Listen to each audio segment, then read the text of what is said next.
Hello everyone. इस video में हम कक्षा 6 विषय सामाजिक विज्ञान की कार्यपत्रक 23 करेंगे। दिनांक है इसकी 23 सितंबर 2021 और इसका उपविषय है देशांतर और समय।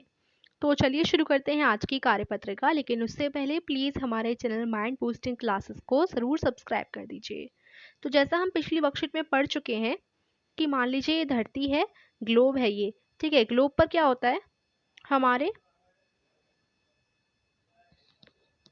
इस तरीके से जो है हमारे अक्षांश बने होते हैं, ये हम पढ़ चुके हैं। ग्लोब पर ये काल्पनिक रेखाएं हैं और ये जो होते हैं सीधे खिंची हुई लाइंस, इनको हम बोलते हैं देशांतर, है ना। अब देशांतर में क्या होता है, ये हमारे अक्षांश है। अक्षांश में एक बीच में एक अक्षांश होता है, एक इस तरीके से बीच में एक अक्षांश होता है जिसको हम क्या कहते हैं, हमारा ये एक तरीके से पृथ्वी को दो भागों में बांटता है। एक बीच में वृत्त होता है ना, ये दो भागों में पृथ्वी को बांटता है, एक उत्तर और एक दक्षिण। दो भागों में पृथ्वी को ये बांट देता है, ये जो बीच में अक्षांश होता है। इसी प्रकार से यहाँ भी जो ये देशांतर है, देशांतर में भी बीच में एक देशांतर होता है जिसको कहा जाता है प्रमुख यमोत्तर। क्या कहा जाता है, प्रमुख यामोत्तर। जो प्रमुख यामोत्तर होता है वो पृथ्वी को दो दिशाओं में बांटता है, पूरब और पश्चिम दिशा में, ठीक है। ये वाली हो जाती है पूरब और ये वाली हो जाता है पश्चिम दिशा, ठीक है। तो इस तरीके से ये जो है बीच वाला ये क्या बोलते हैं इसको, अभी हमने पढ़ा यमयुक्तर। तो ये यमयुक्तर दो दिशाओं में बांट लेता है, यानी एक ये दो जो है भागों में पृथ्वी को बांटता है। एक तो पूरब भाग हो जाता है, एक हमारा पश्चिम भाग हो जाता है। तो आज हम क्या पढ़ने वाले हैं, ये जो आपका प्रमुख यमयुक्तर है ये हमारा समय निकालने में भी काफ़ी ज़्यादा उपयोगी है। यानी इस यमयुक्तर की वजह से हम किसी भी जगह का, चाहे वो जगह इधर हो या पृथ्वी के किसी भी कोने में हो, हम इस यमयुक्तर की वजह से उसका जो है समय निकाल सकते हैं, ठीक है। ये देखिए, मान ये जो आपको दे रखा है ये आपके पूरे भारत का मैप है। भारत नहीं, पूरे जो हमारा पूरा दुनिया है, वर्ल्ड है, उसका ये मैप दे रखा है और बीच में ये आपका प्रमुख यमयुक्तर है, ठीक है। अब ये जो आपका प्रमुख यमयुक्तर है, इस यमयुक्तर पे क्या होता है, एक ग्रीनिच करके शहर है। यहाँ इस यमयुक्तर में जो है लंदन पड़ता है, लंदन के अंदर एक ग्रीनिच शहर है, तो इसलिए यहाँ पर इसको ग्रीनिच बताया गया है।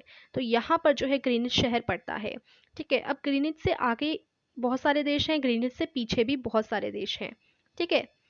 दिए गए मानचित्र को देखिए तथा प्रमुख यमयुक्तर को पहचानिए। तो प्रमुख यमयुक्तर ये रहा बीच में, जहां पर मैंने आपको ऐसे कर कर दिखाया है।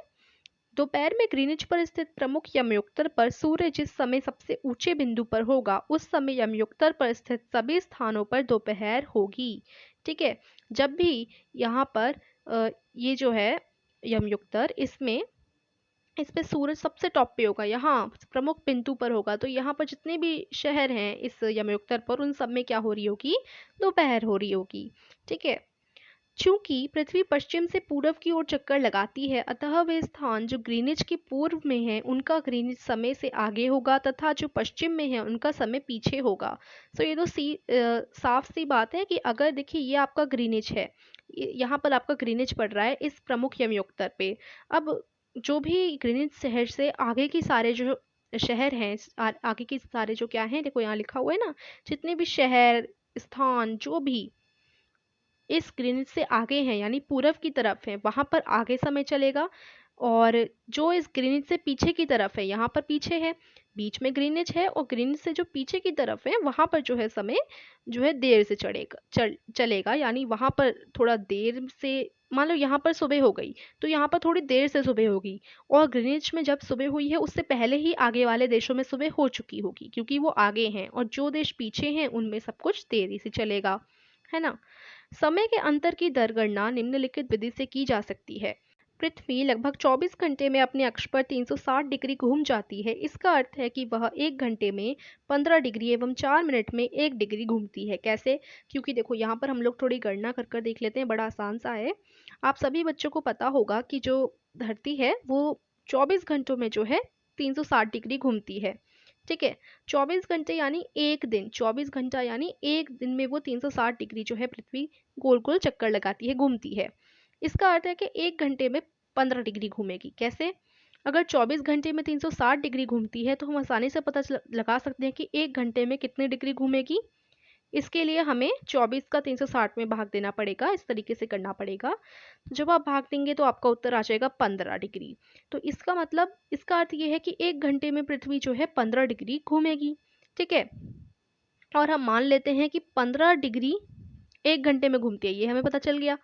1 घंटा यानी 60 मिनट, 1 घंटे का मतलब है 60 मिनट, हम 1 घंटे को 60 मिनट भी बोल सकते हैं। तो 1 घंटे में पृथ्वी 15 डिग्री घूमती है, यानी 15 डिग्री जो है वो 60 मिनट पे भी घूमती है। 1 घंटा यानी 60 मिनट ही होता है, तो कुछ भी बोल दीजिए। तो अगर हम निकालें कि 1 डिग्री में पृथ्वी कितना मिनट घूमेगी, तो इसका उत्तर क्या निकलेगा हमारा, यहाँ हमें 15 और 60 का भाग देना पड़ेगा, 15 चौके 60, तो 4 इसका उत्तर आ जाएगा। सो इसका अर्थ ये है कि अगर पृथ्वी 15 डिग्री 60 मिनट में घूमती है तो 1 डिग्री पृथ्वी 4 मिनट में घूम पाएगी। ठीक है, सो इससे हमें क्या पता चला कि पृथ्वी 360 डिग्री तो 24 घंटे में घूमती है, 15 डिग्री पृथ्वी 1 घंटे में घूमती है, और 4 मिनट में पृथ्वी 1 डिग्री घूमती है। या हम ये कह लें कि 1 डिग्री पृथ्वी 4 मिनट में घूम पाती है। ठीक है, तो अब देखिए यहाँ पर वही चीज बता रखी है। इस प्रकार जब ग्रीनिच में दोपहर के 12 बजते हैं तब ग्रीनिच से 15 डिग्री पूर्व में समय होगा 15 इंटू 4 यानी 60 मिनट, अर्थात ग्रीनिच समय से 1 घंटा आगे। तो अगर हम देखें, थोड़ा आपको कैलकुलेशन करना ही पड़ेगा, गणना करनी पड़ेगी जैसे हमने पीछे की ना। तो अगर हम यहाँ देखें, ये हम देख लेते हैं यहाँ पर कि हमारी जो ग्रीनिच है वो एकदम बीचों बीच स्थित है। अब इस ग्रीनिच से, मान लो ये हमारा ग्रीनिच है, ठीक है, ग्रीनिच हो गया ये। अब ग्रीनिच से मान लो आगे की तरफ हम जा रहे हैं, यानी पूर्व की दिशा, पूर्व दिशा की ओर जा रहे हो। पूर्व दिशा पे 15 डिग्री पर जो है एक स्थान पड़ रहा है। ठीक है, 15 डिग्री पर जो स्थान पड़ रहा है हमें उसका समय ज्ञात करना है, तो कैसे ज्ञात करेंगे। और आपको ये भी बताया गया कि ग्रीनिच पर समय इस 12 बज रहे हैं, ग्रीनिच पर दोपहर के 12 बज रहे हैं, तो ग्रीनिच से पूर्व की तरफ आगे जाकर 15 डिग्री पर कितने बज रहे होंगे आपको बताना है। तो देखिए हमें क्या पता है, हमें ये पता है। तो अब हमें ये पता है कि पृथ्वी 1 डिग्री जो है 4 मिनट में घूम पाती है। 1 डिग्री पृथ्वी 4 मिनट में घूम पाती है। तो अब देखो 15 डिग्री आगे पूछा गया है, कि 15 डिग्री पूछा गया है ना, तो हम आसानी से पता लगा लेते हैं कि 15 डिग्री वो कितने मिनट में घूम पाएगी। ठीक है, तो कैसे होगा ये, 4 का 15 में हमें गुणा करना पड़ेगा निकालने के लिए। तो 15 चौके कितने हो जाते हैं हमारे, 60 हो जाते हैं। तो यानी 60 मिनट, 60 मिनट का मतलब होता है 1 घंटा, 60 मिनट का मतलब होता है 1 घंटा। तो इसका मतलब 15 डिग्री वो 1 घंटे में जो है घूम पाएगी, है ना। तो यानी 15 डिग्री वो 1 घंटे में घूम पाएगी। तो यहाँ 12 बज रहे हैं और 15 डिग्री तक पहुंचने में उसे जो है 1 घंटे का समय और लग जाएगा। तो यानी 12, और यहाँ पर जो समय चल रहा होगा वो 1 घंटा आगे चल रहा होगा, क्योंकि 15 डिग्री वो 1 घंटे में घूम पाती है। तो यहाँ जो समय चल रहा है वो 1 घंटा आगे चल रहा है। तो यानी यहाँ पर 12 बज रहे हैं और ग्रीनिच से 1 घंटा आगे 15 डिग्री पर होगा, यानी यहाँ पर 1 बज रहा होगा।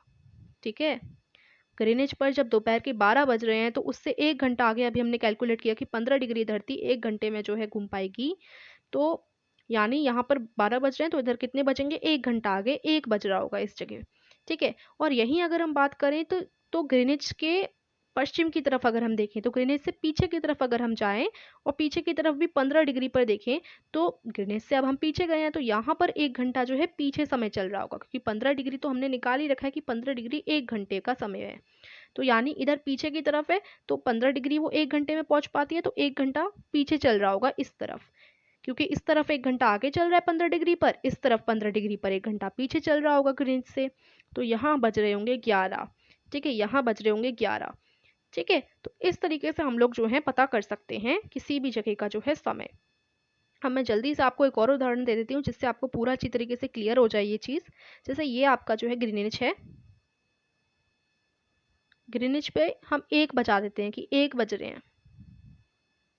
अब आपको पता लगाना है कि ग्रीनिच से आगे की तरफ, यानी ग्रीनिच से पश्चिम पूर्व दिशा की तरफ, ग्रीनिच से पूर्व दिशा की तरफ 10 डिग्री पर कितना समय हो रहा होगा। तो आप कैसे पता लगाएंगे, देखो हमें पता है कि जो है 1 डिग्री वो 4 मिनट में जो है पृथ्वी चक्कर लगाती है 1 डिग्री। तो अब 10 डिग्री बताना है तो आप 10 डिग्री लिखेंगे, 10 डिग्री कितने में होगा। तो इसके लिए हमेशा ऐसे ही करेंगे हम लोग कैलकुलेशन, और इसके लिए हमारा हमेशा गुणा होगा। 4 में आप लोग 10 का गुणा कर देंगे। 4 में अगर आप 10 का गुणा करेंगे तो आपका 40 उत्तर आ जाएगा, 40 मिनट। तो इससे हमें पता चल गया कि 10 डिग्री वो 40 मिनट में जो है घूम पाएगी, आ पाएगी। 10 मतलब आगे चल रहा होगा ना इधर का समय, 40 मिनट आगे। तो यहाँ 1 बज रहा है, तो यहाँ पर 40 मिनट आगे बज रहा होगा, यानी 1:40 हो रहे होंगे इस जगह पर। यहाँ हमने अभी कैलकुलेशन किया ना 40 मिनट, तो आगे है ये जगह ग्रीनिच से। तो अगर यहाँ 1 बज रहा है तो यहाँ 1:40 बज रहा होगा, 40 मिनट आगे। ठीक है, तो इस तरीके से हम लोग जो है समय का पता लगा सकते हैं, यही आपको बताया गया है वर्कशीट में। अब हम प्रश्नों की तरफ चलते हैं। आसान से ये हमारे प्रश्न हैं। प्रश्न 1 है, जब ग्रीनिच पर दोपहर के 12 बजे हों तब 180 डिग्री पर समय की गणना कीजिए। तो देखिए वैसे ही निकाल लेंगे हम इसको। यहाँ पर हमारा जो है 12 बज रहे हैं ग्रीनिच पर, तो आपको 180 डिग्री आगे जाना है। ग्रीनिच से आगे की तरफ पूछा है, ग्रीनिच से पूर्व दिशा के 180 डिग्री का पूछा है कि कितना समय हो रहा होगा उधर। तो इसे निकालने के लिए हम क्या करेंगे, देखो 1 डिग्री पृथ्वी 4 मिनट में चलती है। ठीक है, तो वही चीज़ है, 180 डिग्री पूछा है, कितने मिनट में चलेगी, 4 का गुणा करिए 180 में, आपका उत्तर क्या आ जाएगा, आपका उत्तर आ जाएगा 720। 720 मिनट आपका उत्तर आ जाएगा। 720 मिनट को अब आप घंटे में बदलिए, तो घंटे में जब आप बदलेंगे तो 12 घंटे आपका उत्तर आएगा। जब आप 720 मिनट को घंटे में बदलेंगे तो 12 घंटे आपका उत्तर आएगा। तो यानी ग्रीनिच पे 12 बज रहे हैं, ग्रीनिच पे 12 बज रहे हैं, और 12 घंटे आगे 180 डिग्री पर बज रहे होंगे। तो 12 घंटे आगे यानी ग्रीनिच पर तो दोपहर के 12 बज रहे हैं, और दोपहर में 12 घंटे और जोड़ दो तो रात के 12 जो है 180 डिग्री पर बज रहे होंगे। ठीक है, सो इस तरीके से ये जो है इसकी गणना की जाएगी। कितने बज रहे होंगे, रात के 12। तो इसका उत्तर आएगा, जब ग्रीनिच पर दोपहर के 12 बजे हों तब 180 डिग्री पर रात के 12 बज रहे होंगे। ठीक है, दूसरा प्रश्न है, जब भारत में शाम के 5:30 बजते हैं तब लंदन में दोपहर के 12 क्यों बजते हैं। तो देखिए इसका उत्तर भी यही है, क्योंकि भारत पूर्व में 82 डिग्री एंड 5 मिनट पर है। क्योंकि देखो यहाँ पर समझते हैं, ग्रीनिच है, ग्रीनिच पर दोपहर के 12 बज रहे हैं, तो भारत का पूछा है। भारत जो है पूरब की दिशा में पड़ता है, ये सभी को पता है। पूरब की दिशा में कौन सी डिग्री पर पड़ता है, 82 डिग्री और 5 मिनट, इस डिग्री पर जो है हमारा भारत पड़ता है। तो वही चीज़ करेंगे, अगर 1 डिग्री 4 मिनट में होता है तो आपका 82 डिग्री और 5 मिनट कितने मिनट में होगा, तो इंटू हो जाएगा 82, और इस तरीके से इंटू कर लेंगे। इंटू करने के बाद आपका उत्तर क्या आएगा, देखो वही मैंने किया है यहाँ पर, 330 मिनट आपका उत्तर आ जाएगा। 330 मिनट को आप घंटे में बदलिए तो 5 घंटा और 30 मिनट है। 330 मिनट का मतलब है 5 घंटा और 30 मिनट। ठीक है, इसलिए जब लंदन में दोपहर के 12 बजे होते हैं तो भारत में शाम के 5:30 हो रहे होते हैं, क्योंकि गणना कर ही अगर आपका 5:30 आ रहा है तो इसलिए वो बज रहे होते हैं। ठीक है, तो इस तरीके से इसका आप लोग उत्तर कर लेंगे। क्योंकि भारत पूर्व में 82 डिग्री 5 पर है, 82 डिग्री 5 को हम 4 से गुणा करते हैं तो 330 मिनट हमारा उत्तर आ जाता है। 330 मिनट का अर्थ है 5 घंटा 30 मिनट, इसलिए जब लंदन में दोपहर 12 बजे होते हैं तो भारत में शाम के 5:30 बजे होते हैं। तो इस तरीके से आपकी आज की वर्कशीट पूरी होगी। आशा करती हूँ समझ आई होगी। धन्यवाद।